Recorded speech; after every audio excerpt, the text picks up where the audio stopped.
Okay guys, well, here we are, another Nostalgia Critic video for me to react to, and this being another oldie Nostalgia Critic video from his early seasons when he made his comeback, because, after, around like 2012, he at the time retired from doing Nostalgia Critic content, but then a year later, he brought it back in a brand new way, and yeah,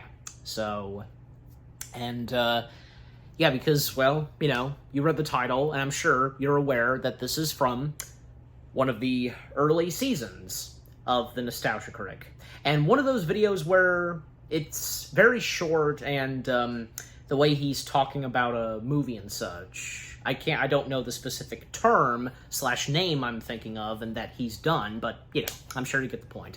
But yes, that's right. The Nostalgia Critic talking about the movie Amadeus. How true is Amadeus? Well, I, of course, have seen Amadeus. I have most prominently seen the director's cut, and I don't know, I think, yeah, because, most of the time, it's always great to watch the director's cuts of any movie, and it depends. And if, the director's cuts of movies are pretty good and probably better than, say, the theatrical version. I mean, obviously, we would know a good chunk of movies where their director's cuts are better than, say, how they were in the theatrical release, But, yeah, and the whole thing of Amadeus, if you've seen my review of Amadeus, and with what I've had to say about it, and I seem to recall I probably did bring this up where, I mean, yeah, and as I say it again, where, okay, maybe not in all of what's in the movie Amadeus is accurate to how it was in real life, But that is how it is with some movies, like these. Yeah, I mean, obviously, they're still gonna tell some stuff that were accurate, but not all of it. Just, that's what happens when it comes to certain movies like Amadeus, still having a lot of fiction to them, but in a good way, it's gotta make sense, and so on. And as for Doug himself, because if you guys know this, and I know this too, most prominently, where Amadeus is in his, is it top 20? Yeah, top 20 favorite movies. I think it's at number 2. Yeah, pretty sure. But, yeah, and I think I seem to recall having watched portions of his top 20 favorite movies, and with what he himself, just him as Doug, what he had to say about Amadeus, yeah, made a good point. But when he finally got around, as the Nostalgia Critic, talking about Amadeus, well, yeah, here's the video, yeah, so I've really got nothing else left to say, but until after I'm done watching / reacting to the video. But yeah, so, enough said. Let us now see what Doug, aka the Nostalgia Critic, has to say if the movie Amadeus is very accurately true. So, because it's obvious that's what this is. So here we go. How true is Amadeus? From the Nostalgia Critic. In 3, 2, 1, begin.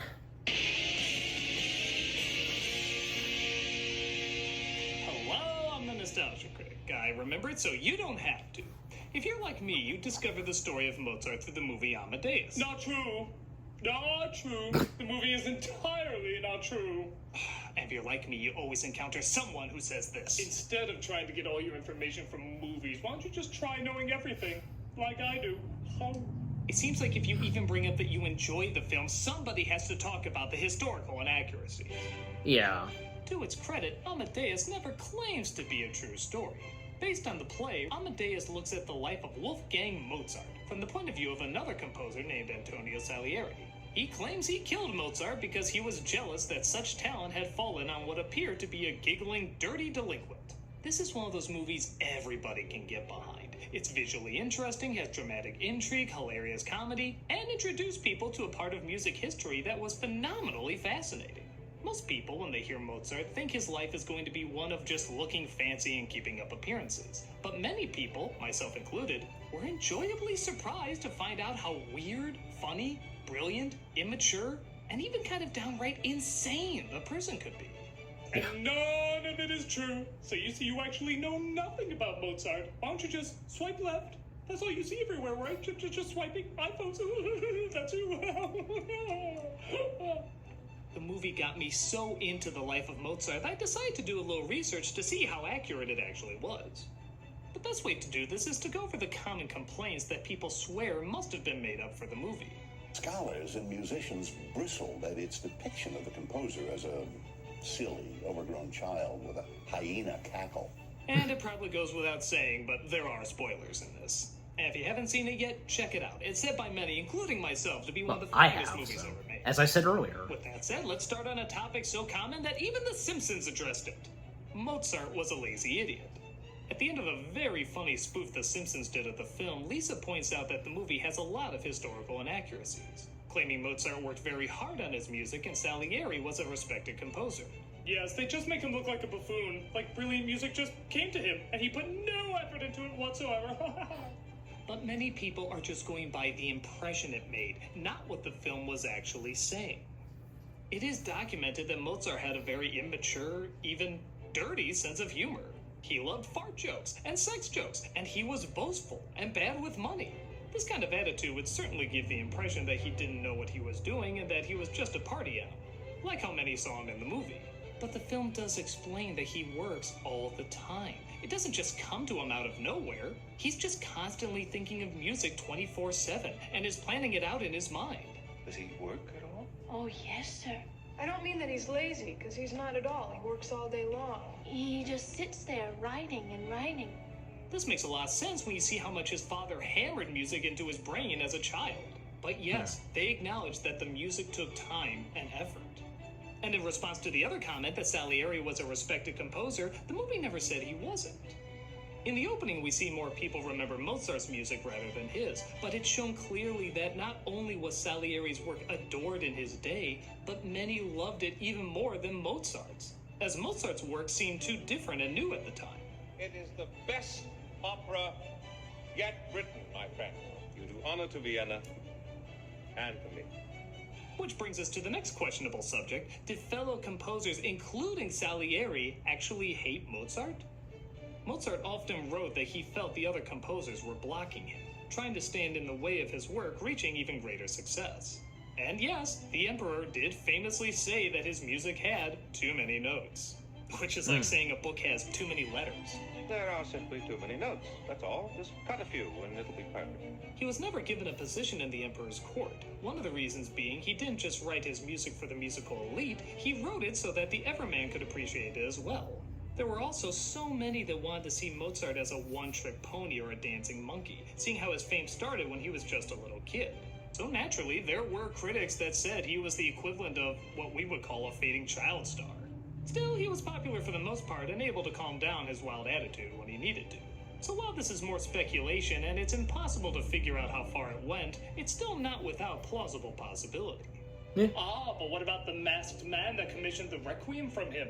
The person who was trying to steal the work for himself. Clearly that is work of Hollywood. Well, on that you're correct. You see? His hair's He sticking didn't up. wear a mask. What? Yeah, the part you'd swear was out of a lame Hollywood thriller actually contains a lot of truth. A composer named Count Franz von Walsing anonymously commissioned Mozart to compose a requiem for his late wife.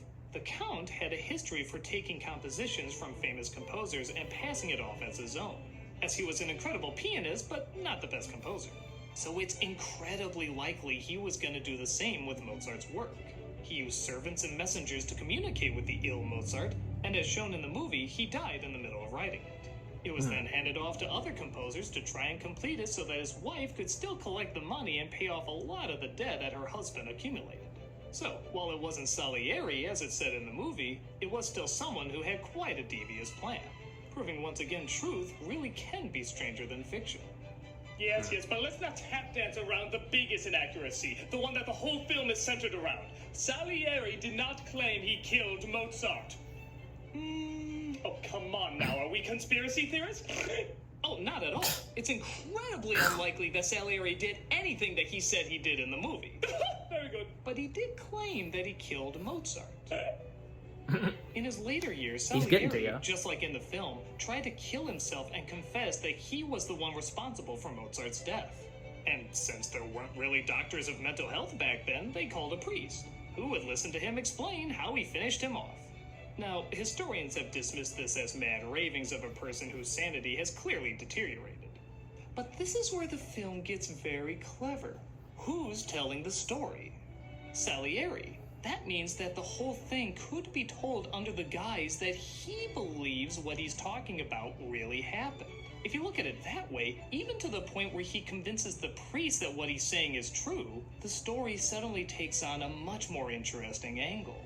Mozart, even near the end of his life, swears he's been poisoned, and often says that he's writing the Requiem more for himself. But in terms of Salieri doing it, this is the part that's clearly historical fiction. This is where we enter Oliver Stone's JFK or the Da Vinci Code.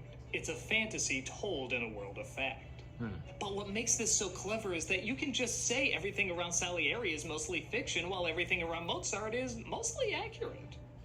He worked hard on his music, like the movie said. He could be immature, like the movie said. He was a debtor, a drinker, a boaster, but also one of the most unbelievable talents the world has ever known. So when somebody says Amadeus is totally nonsense, you can say that the majority of it is true except for the Salieri parts. Those parts are based on the theories and stories that spread over the years. Deceitful stories so crazy and unbelievable based off of a life so crazy and unbelievable that it's hard to know where one ends and the other begins. That's the genius of the movie. It blends fiction and reality so well that even years later, people still confuse what really happened and what didn't. Yeah. It's just easy to label it as one thing and dismiss people who see value in its historical relevance. But the life of Mozart can't be labeled as one thing. It's too strange for that. This movie did its homework in getting a lot of the history in it correct and intentionally incorporated fiction to enhance a life that is very hard to get a grasp on. It's funny when you see how many people boast about how many things the movie got quote-unquote wrong, as if the creators didn't know what they were doing. Very similar to how the composers in the movie assume Mozart didn't know what he was doing because he was too strange and new. In fact, with all the people talking about the inaccuracies, even though they got a lot of those inaccuracies wrong, you could argue that they're the ones who are misinformed. A fouler phrase has never been spoken. Man, There are he's still things left he's down. unknown about Mozart and his work, and even what we do know is subject to some speculation, so nobody will ever get the full story. But only a life as strange as this could blend truth and fiction, honesty and deceit, in such a perfect way. Mozart's life never could and never should be told straightforward. It's a maddening spin that has to be experienced and challenge you, exactly like his music does. It's bizarre, yet humanizing. Dark, yet bright. Funny, yet serious. Something to have on in the background, or listen to by some of the greatest musicians of our time. The film is a masterwork that deserves to be honored as much as Mozart himself is. And if anybody tells you you shouldn't enjoy it because of its inaccuracies, you can tell them that your reason for liking it simply has too many notes for them to understand. Well, there it is. I'm a nostalgia critic guy, remember it, so you don't have to. And there it is. Yep. Coming next week, it's the CGI monstrosity Alvin and the Chipmunks. It's time to take a look at this Squeakfest. But you can see it now under Vessel's ad-free early access. Just $3 a month to see tons of people's videos early, as well as a bunch of other extra features. We're gonna Check it get out to and the get end police credits. Okay. Yeah, because I presume, Nostalgia Critic covering and reviewing the first live-action Alvin and the Chipmunks film, and where, because, him and the others, like, they played live-action human versions of the characters, and the real Chipmunk movie, that's that song number. But, yeah. So, that was the Nostalgia Critic video, How True is Amadeus? And I think with what all Doug, aka the Nostalgia Critic, had to say about Amadeus, and because, not all of what's in the movie is very accurate. But yet there's something about it. And with what Doug had to say, couldn't have said it better myself. I think despite all that, not a lot of stuff being accurate, that doesn't stop the fact that the movie itself, Amadeus, is definitely a movie masterpiece. It really is. You know, how I felt about it, when I reviewed it, and, you know, when it made its way to the Academy Awards, and the awards that it won, including Best Picture, outstanding moments from the movie, and, you know, even if you have seen the director's cut and you enjoy it, you know, great talents in this movie, from Mary Elizabeth, you know, Tom Hulce, F. Murray Abraham, Jeffrey Jones, the list goes on, just, yeah. And like I said, where this movie is in Doug's top 20 favorite movies, and yeah, and I'm sure you know that too. Yeah. And of course that was, you know, the video itself was funny, you know, especially when, you know, because we had that other character that Doug has played with a pipe, just, you know, oh, you know, you're getting this wrong, and and when at times the Nostalgia Critic set him straight, you know, but yeah, just overall, you know, again, couldn't have said it better myself with what Doug all had to say about if a lot of the movie Amadeus is accurate and true, and with what he had to say, yeah. Yeah, but just overall, the video was good. Yeah, this oldie Nostalgia Critic video from his early seasons, yeah, it was great. Okay, so what about you guys? What did you think of the Nostalgia Critic video itself? How true is Amadeus? And anything that you agree and disagree with what all Doug had to say as the Nostalgia Critic. But I'm sure, you know, probably a good majority of you would probably think so too with what he had to say, because obviously for those of you that have seen the movie itself, you would know, and those of you that have done research of, you know, the stories of Amadeus and all the others, just, yeah.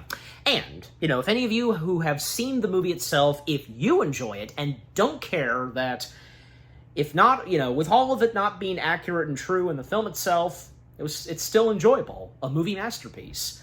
Did you get some good laughs and such from this Nostalgia Critic video where, yeah, Nostalgia Critic interacting with the other character outside the room, you know, that Doug also plays with the pipe. But just, yeah, again, overall, what do you think of the Nostalgia Critic video itself? How true is Amadeus? And with what I've had to say, my reaction to it, and yeah, what did you think of my reaction to the Nostalgia Critic video itself? Leave comments and give this reaction video a like, as always. And so, guys, with all that being said, thank you very much for watching. I hope you guys enjoyed my reaction to the Nostalgia Critic video of How True is Amadeus. More reaction videos are coming your way. They're going to be awesome. Keep looking forward, and I will see you guys in the next video / reaction. Take care, and peace out.